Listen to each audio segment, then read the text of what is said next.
favourite herbs. It's very, very easy to grow. Similar to thyme in many ways. It likes a nice dry situation. It does like a little bit of fertility, and it likes a lot of sun.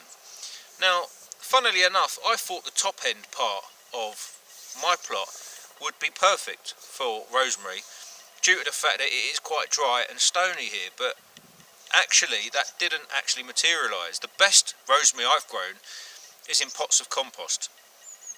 So, I mean, what I've got here behind me is a very leggy bit of rosemary. Now, what I'm going to do with this plant is take cuttings, and I'm going to show you how to take your own cuttings of rosemary. And I personally think this is best done in the winter time. Let them over winter, and then in spring they boost out with a great bit of foliage quite quickly. And I'll show you some examples of ones that I did last year as well. But rosemary is a fantastic plant, and again, what you've got to remember about this plant is it's an evergreen. It's an evergreen in winter time. You can come out here and you can take what you want. And as I've said before, it's not just about what you take from the plant. You know, it's also got a very good ecological function. It's a bit of a bee plant as well when it flowers, rosemary. And a good thing about rosemary as well is it can help deter pests, aphids, things like that. And as I always say with herbs, don't just stick a little bit in your cooking.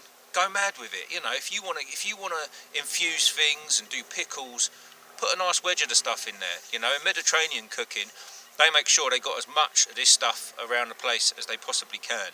And you know, in some environments where it's arid, it's the sort of thing you want to grow. So rosemary, great one. I'm going to show you how to do it. Now, I'm going to be really rough with these. I'm not even going to use secateurs when I cut them. So once again, I'm going to break all the rules, and I'm probably going to have people telling me I'm doing it wrong. But what I want to do is I want to show you how easy it is to take these cuttings at this time of year when the plant's dormant. So I'm going to look for a decent sized cutting. I'm going to try and get a little bit of last year's stem, a little bit of the woody stuff at the base, so I can put that into the pot. That gives it just that little bit more rigid, a bit more of a stronger something for roots to start to come out of. So here I'm just going to pick them off. Just snap them off. There you go. Doing everything wrong as usual.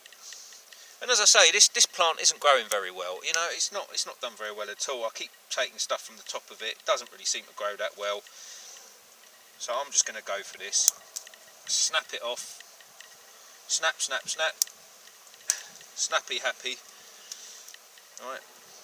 You know, there's people telling me that this will cause disease, but so far, so good. I do this every year. Oh, look at that.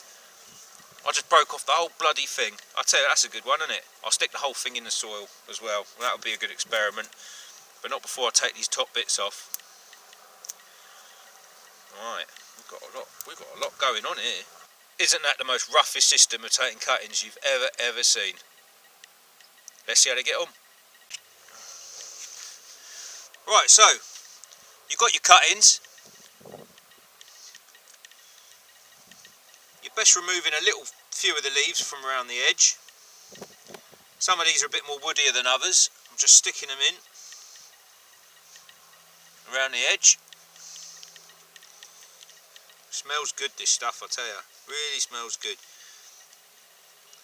You know, I always say just a process of keep on propagating them. Gives you that constant supply. You can give them to friends. And, you know, especially if you're trying to get, you know, an area going like a forest garden edge or an eco garden, you need as much of this stuff going on as possible. You know, it can make and break. I'm going to stick the big one right in the middle. Complete punt in the dark. Let's see how we go. Yes, it's official. Paulo is probably the most scruffiest gardener in existence. But we've got the luxury of finding out how these get on later in the season.